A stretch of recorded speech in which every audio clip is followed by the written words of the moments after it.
Welcome to In Your Neighborhood. I'm your host, Chris O'Rourke, as we continue our special series, Conversations on COVID-19 and how our local area is adapting to this crisis. And one way that we're doing it, thankfully, is with a great rock background, thanks to WQSU out of Susquehanna University.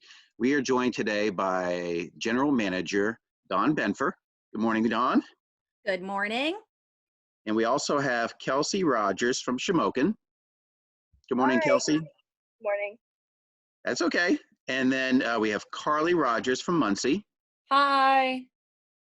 Welcome, Carly. And then Kayla Snyder from Northumberland. Hello.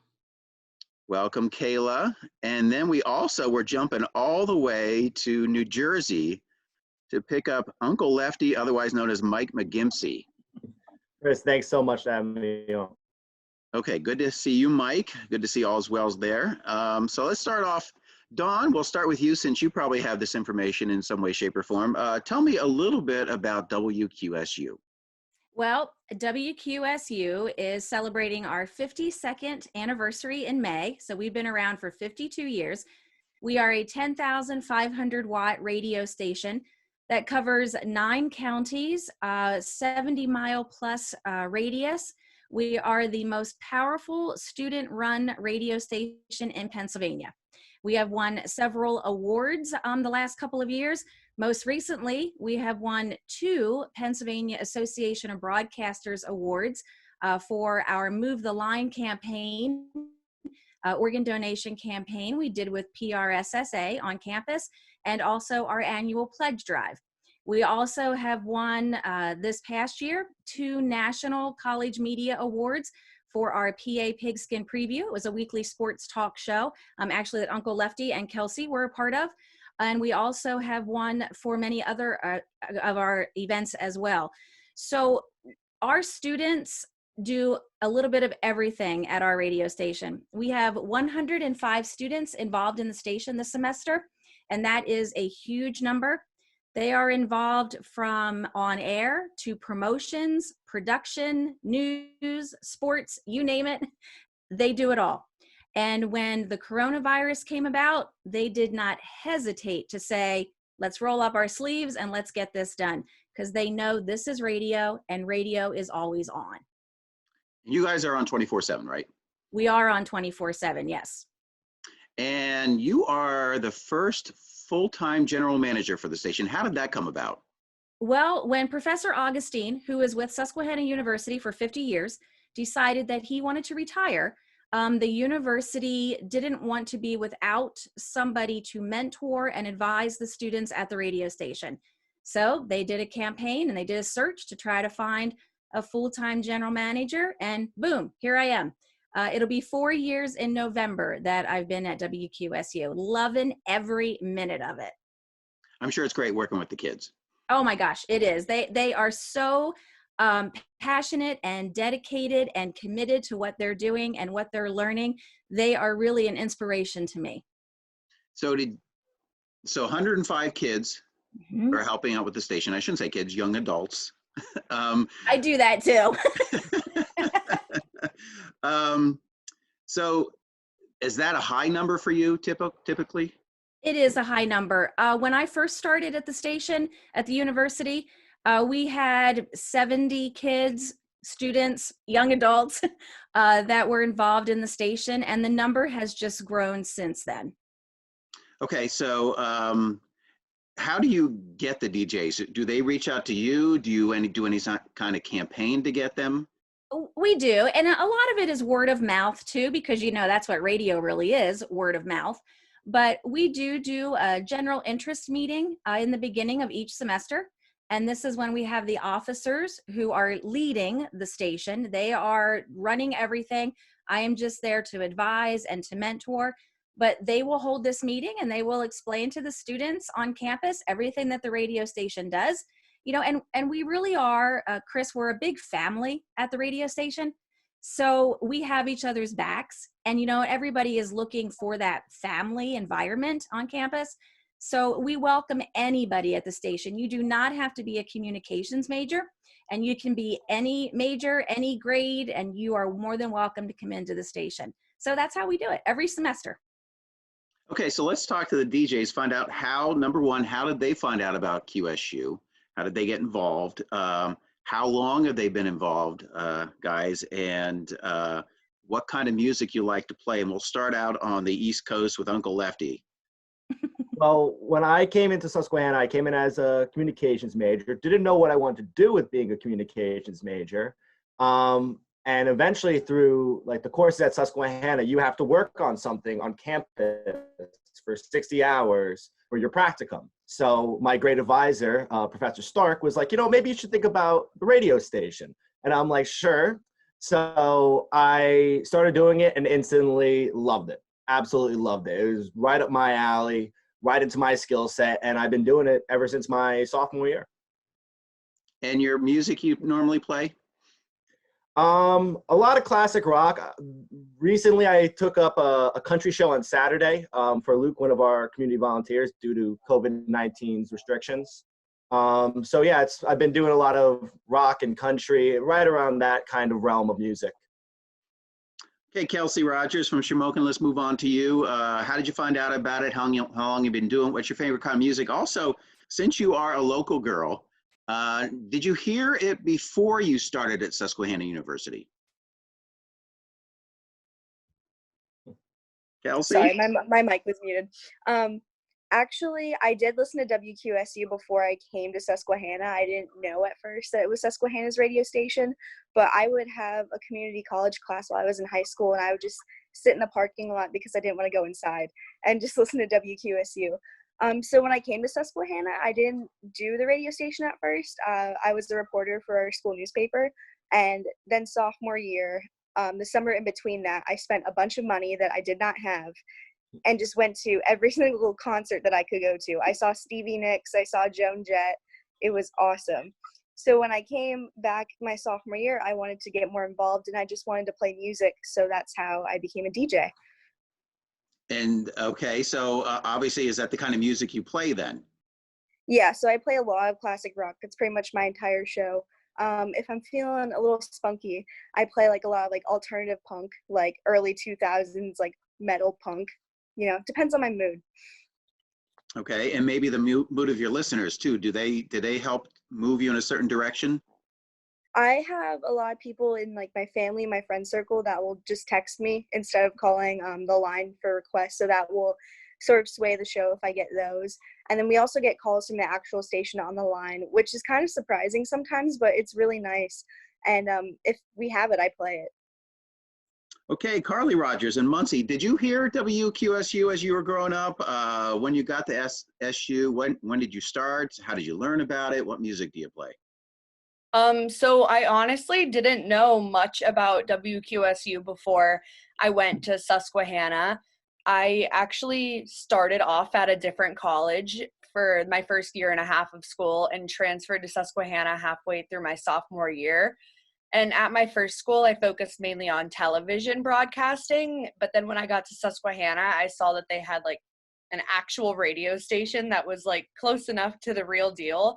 So I got really excited about that because I've loved music and playing instruments and singing my whole life. So I was like, why not put all these together into something that like I can actually major in. I'm a communication studies major, but like most of the time, everything I did had to deal with the radio station.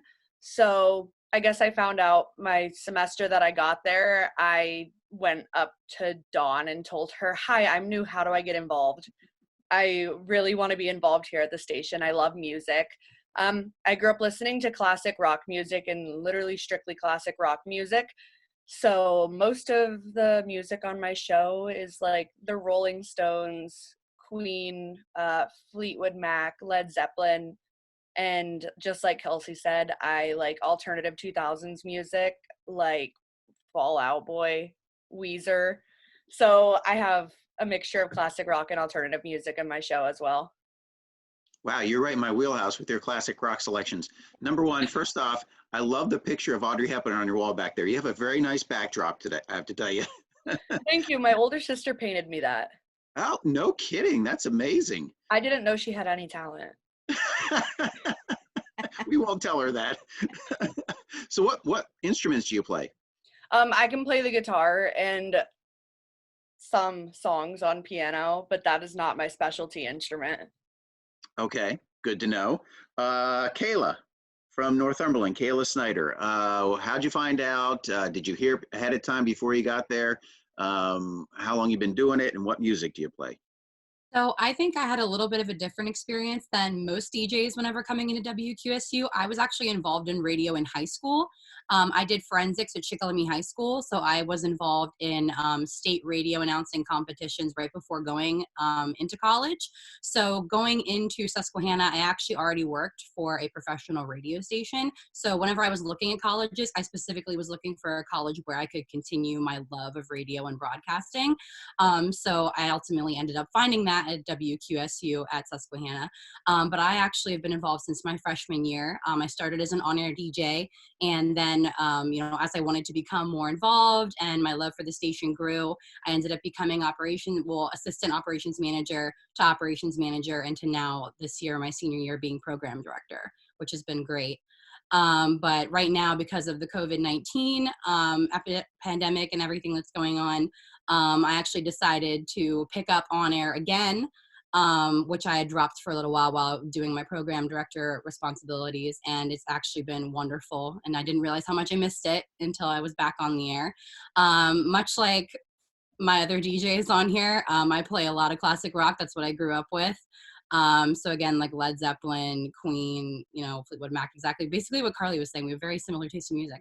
But that's what my parents grew up on and everything else. And both my parents actually went to Susquehanna, so they kind of were like pushing me towards the radio station as well, because my dad was a comm major. So it all works out. Just curious, did the forensics help you with radio? Oh yeah, for sure. I've always been a talker growing up. But I feel that forensics definitely helps me hone my craft and made me want to connect with people more, especially in a positive way. As a program director, what are your responsibilities? So my main responsibility as program director is to help manage and assist our on-air personalities. So basically what that means is that I am in charge of reaching out to our on-air DJs throughout their shifts, helping them with any sort of show prep if they need it, giving them pointers, as well as just helping our other officers with anything else they could possibly need. Okay, so Don, COVID really reared its ugly head. A long time ago, quite frankly, it seems like forever. But in our area, things really started to get real back in March. So what was your thought process back then as things started to snowball? Did you initially think that you were going to have to stop broadcasting? No, Chris, that thought never crossed our minds. In fact, I'll back up and tell you a little history of how we found out about COVID-19. We actually, many of the officers, we were in New York City accepting our awards at the National Media College Awards Conference when this all broke out. So, it's all in the back of our mind, what's going to happen when we get back to campus? What are we going to do? We knew that when we were coming back from the trip, that it was the week of spring break. Well, during the week of spring break is when we were having our new automation system installed at the radio station, which will allow the students the opportunity to voice track, is the industry word.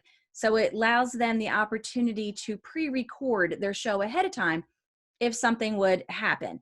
So that system was being installed. Thank you to the wonderful support of our underwriters and our donors. We were able to make that purchase this fiscal year. So we're installing that the week of spring break. The students are off having a great time, hanging out on the beach, doing all their fun things.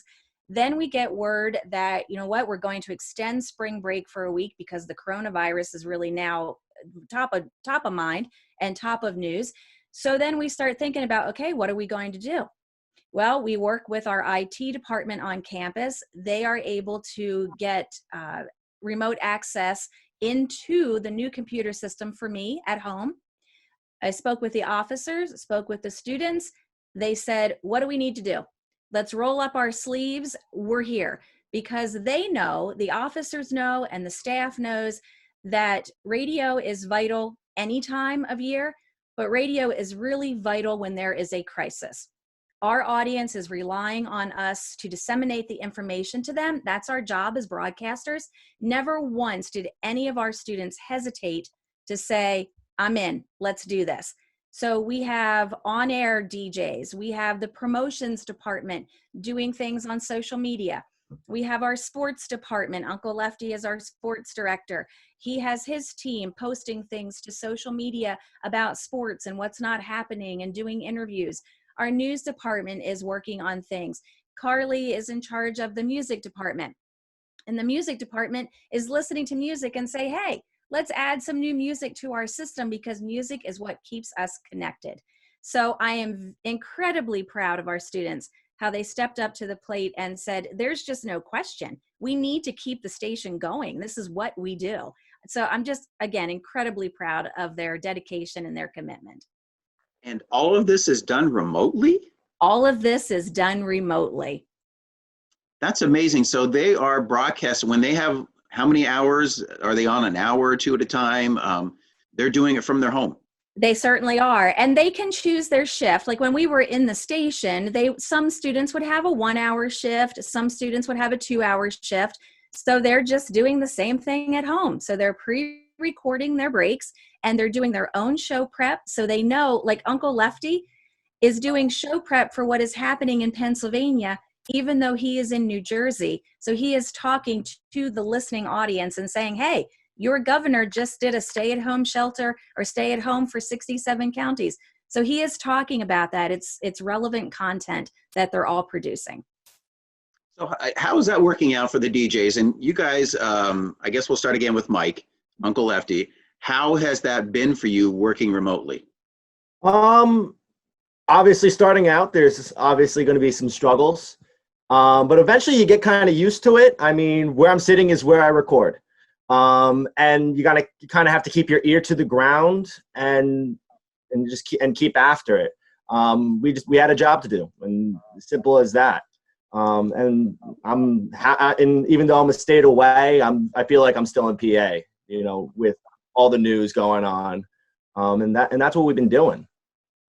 Does it help you in that it gives you something, to do with some extra free time sitting around the house, and it gives you a sense of purpose as well? Well, one, I like doing this. I love doing this stuff. So it doesn't really seem like work, because like if you find something you love, you don't work a day in your life. It does keep me busy, and I do feel like I'm doing something important. I'm a person in this community who's going to go out and tell you what's going on, be your friend, and even make you laugh during this time, because everyone needs to, like, at some point during this, needs to laugh. Oh, without a doubt. Yes, absolutely. Kelsey, how is it working in Shamokin? It's going well at first. I actually ran into a problem at first. Since I've joined the station, all of my shows have been live. My music shifts have been live. Our sports show that we did at Buffalo Wild Wings has been live. So then when I had to go and pre-record things, I kept messing up. So we were going over again and again and again. The first day was really frustrating, but I got in contact with Dawn, and she's like, you're going to make it work. I know that you're going to be able to make it work. You'll be fine. So now I can do it in one take or two. That's not a problem. It definitely gives me something to keep my mind off of everything, because even as a reporter, I feel like I grew kind of desensitized to the news, but this stuff is really scary. And sometimes I don't want to look at numbers all day. Sometimes I'd rather just get behind the mic and talk to someone as if I'm in the same room with them, like having coffee. So on my end, that's just a little lighthearted, and knowing that I could do that for someone else, even if it's just for an hour that I'm on air in the evening, makes me feel really good inside. So you do interviews during your program, live interviews? During when we did our sports show, yeah, we did live interviews. During this, I just do a lot of show prep. I give updates on what's happening in the local community. I'm really into pop culture stuff, so I'll give updates on any movies that have been canceled, movies that are getting released to any streaming platforms, stuff like that. So it's a little balance of breaking news and, hey, here's what's happening that isn't so terrible. Okay, Carly, up in Muncie, how has it been working from your home, especially, I don't know, is it in the bedroom there with Audrey? Yeah, so I do all of my shows. I have 3 shows throughout the week, and it's literally the only thing that I have to look forward to right now. I have the easiest class schedule right now. Only 2 of my classes are meeting throughout the week, so I have a lot of free time, and this has been what I look forward to. And I guess it's every other day that I have a show, so it's really just all right, today I'm gonna show prep for my show tomorrow. Then I have the actual show that my parents will sit and listen to downstairs, and then they'll be oh, this is good, but can you talk about this tomorrow? Maybe people want to know about this. And yeah, I do everything from up here. And at first I was really nervous because, like Kelsey said, I've done all of my shows live and in the station, and I was terrified that I had my last radio show and I didn't even know it. But being able to do this from home is such an eye-opening experience because, for one, I'm getting to know Adobe Audition very well again, and I haven't messed around with Adobe in a year since my audio production classes. But oh, okay. Something came up. I was reading it. But yeah, I'm getting really familiar with Adobe again, and it's fun. I smile while I'm doing this, and it's, I guess, making me kind of a perfectionist at this point. And I say that lightly though. Since we did everything in the studio, it was live. You had one take while you were talking into the mic. Now that I do it on Adobe, I go back and I listen to it 12 times. I'm oh, I took a really weird breath right there. I gotta delete this whole track. So it's just fun because I get to mess around with everything, and I definitely know they know what I'm talking about too. You'll sit here and listen to yourself and be I could have added one more word better to make this sentence make more sense. But at the same time, I'm really proud of myself and everybody else that we're actually still doing this when we don't have to. And you don't have to be a perfectionist too. It doesn't have to be absolutely I'm perfect. far from perfectionist. If you knew me, I'm. Okay, Kayla Snyder in Northumberland, how you been handling the remote stuff? So I've been really thankful that I haven't really experienced any sort of technical issues while recording, other than trying to find a room in the house where my family isn't yelling at the top of their lungs all the time. But other than that, it's been kind of nice. But the biggest thing out of my whole radio schedule is that like Carly, I also have 3 shows a week. And for me, it gives such a sense of normalcy for me. I'm a person that has to have a schedule in order to function. And right now, where the days just seem to blend together, this for me makes everything much more regimented. I know what day it is, what day I should be recording. And it just makes life so much easier for me. And just as, Carly, Kelsey, Mike were all saying, it gives a very good feeling of fulfillment knowing that you're helping to give positive energy to the community. And also it's keeping me updated on what's going on with the whole COVID-19 thing as well. Whenever you're constantly having to look at updates for your local area, to tell, your local community, you yourself stay updated, which is really nice. Okay, Don, without getting too terribly technical, so they're pre-recording these remotely. Do they have access to a computer that they then send it to and it gets scheduled? Is that how it works? Chris, that's exactly how it works. So they will record them at home, then they will upload them to a link that I sent them. They will then come to me. I'll grab the audio. I'll then slide it into the log in their time slot when they're supposed to be on the air. And boom, there they are.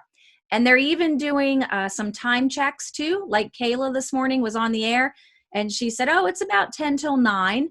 And it was 10 till 9 because that is when the log is generated and the way that the format is going. And they know that, okay, this break number 8 is going to be played close to the 10 of. So they can even do some time checks as well.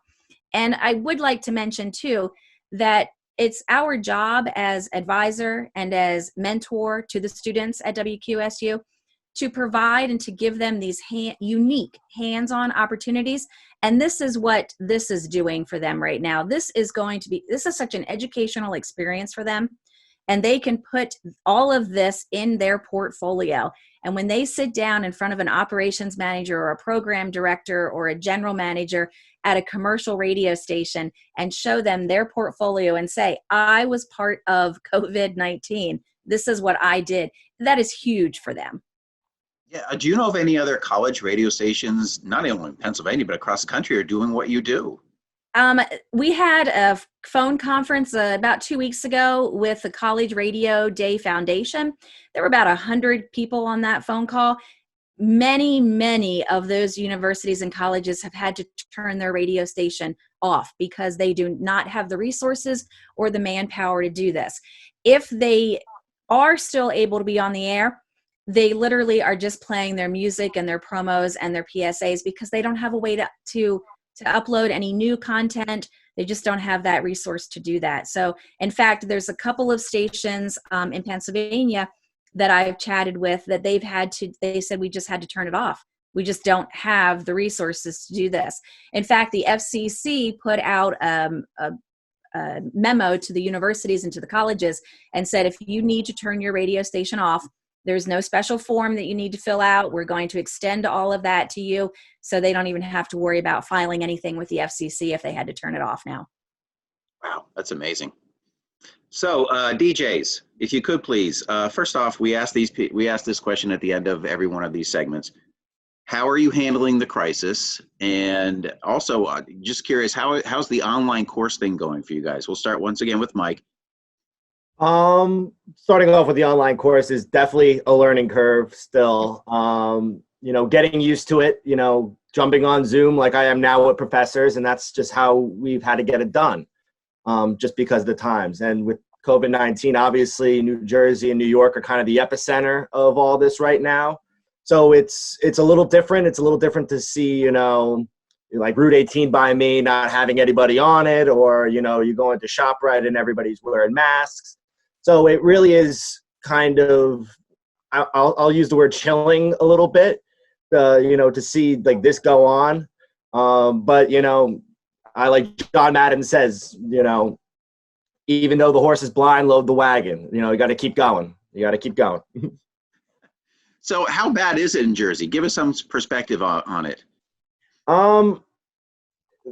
What I would say that is, from my perspective, which is weird, is the social distancing and the social isolation is taken right now to the nth degree.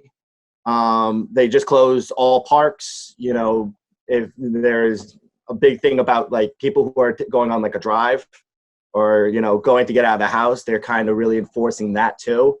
So it really is, it's just very different. It's very different than normal life. Do you know people who've been tested positive? I've heard of a few. Personally, I don't know any. My parents have known a couple people that have tested positive, but so far everybody's been okay. Thank God for that. But yeah, it's been kind of a whirlwind in the last couple of days. For us all, yes, absolutely. Thank Mike. Kelsey in Shamokin, first off, how are you doing with the online courses, and how are you handling this all personally? The online course, like Mike said, is definitely a learning curve. 2 out of my 3 classes aren't meeting on Zoom. So they just send the materials, the quizzes, the lectures, and it's kind of go at your own pace, which when I'm learning, I need someone physically in front of me, talking to me, showing me how things are working. So learning how to teach myself has been kind of interesting, but I'm getting used to it. I definitely have to meticulously lay out a schedule to make sure I get everything done. And I've been reading a lot of books and watching a lot of TV in the meantime to just kind of hold myself together. Personally, my parents are in the medical field, so they're on the front lines all the time, working a lot of hours. My mom just had a few days off for the first time in a really long time, and she slept the entire time. So I'm really worried about my family. I know things will work out, but you always have that thought in the back of your mind when they're at work. And it's not really a thought I had with them before since they've been in the field my whole life. So that's interesting. But overall, hanging in there, just trying to keep my nose in the book until this all blows over. Okay, wish the best for your parents, obviously. Carly Rogers, online courses, how you doing with this? Just like Kelsey, only 2 of my classes are meeting online, and I'm a person who needs structure and to like stick to a schedule. Like, oh, I have class at this time. I need to be prepared at this time, log into Zoom at this time. So it's really different, but at the same time, it's also nice because I don't feel like I have to brush my hair every single day or look super nice because I'm not really going anywhere. So that's one of the only like perks about this. But my class load is pretty easy, but there are 3 college students in my house currently, and my mom is a professor, so things get a little bit crazy. Yeah, it's she teaches at like homing, so she's teaching classes throughout the day all the time nonstop and meeting with students, advising appointments.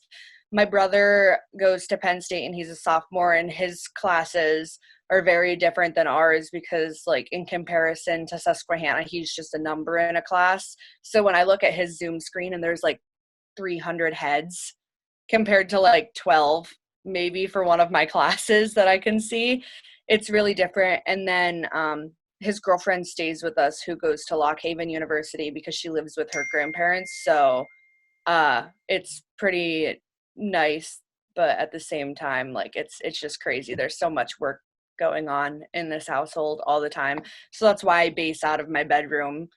I got a whole desk set up and I got a nice mic. Does that help though to keep you more focused that there are other college students and a college professor in your household? Oh yeah. Throughout college in general, my mom has kept me on track because she'll be like, I'm a teacher. I know what you have to do. If you're not doing what my students are supposed to be doing, you're probably doing something wrong. And I'm like, you teach at a different school than I go to, like especially our rival school. So like I don't really want to be doing what you're doing, but I know that like I need to keep a schedule and log into Zoom occasionally, log into email, check everything, and it's just a constant reminder, like get on track. Okay, Kayla Snyder, online courses, how they going and how are you handling the whole crisis? I feel like I'm playing a bit of a broken record here, but at this point, I'm handling online classes fairly well. Most of my online classes actually are on Zoom, which is kind of beneficial for me because, as I said earlier, I work better underneath like a regimented schedule. So as I said, it keeps like a sort of normal day for me, which is nice.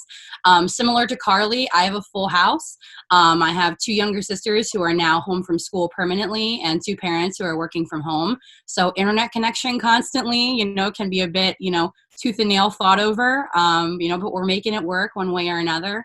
In terms of how I'm handling everything around COVID-19, actually not my members of my immediate family, but my members of my extended family actually just recovered from COVID-19. He was in the ICU at Pitt for several days, actually on a ventilator, and thankfully recovered. So dealing with that and how it affected my family just through that has been definitely interesting. Also, one of my best friends at school, his family currently has corona. So dealing with everything, in terms of supporting him and how his family is going through it, it's crazy realistically, like how it's affecting just so many families and so many communities. So it can be a bit of a downer, but at this point, it's just, best to maintain as much of a positive attitude as we can about everything. Wow, glad to hear about the recovery. Okay, Dawn, you're up now. How are you doing with all this? Well, it's been hectic. It's been crazy. I have 2 cats at the house who keep looking at me like, why are you here? They want to open up the bedroom window and they want to slide out the roof and land in the driveway. But no, the students, all of us at WQSU, all the hard work that they're doing. And as I said in the beginning of our conversation, they are an inspiration and they are a motivation to me to keep going. So we're doing it. And everybody in the family is healthy, so we're counting our blessings for that. But yeah, we're doing good. Good to hear. Okay, Don Benfer, Mike McGimpsey, Uncle Lefty out in New Jersey, Kelsey Rogers, Shamokin, Carly Rogers, Muncie, Kayla Snyder, Northumberland. Thank you very much for your time. Thank you for having us. Thank you. All right, we'll see you later, and we will be right back.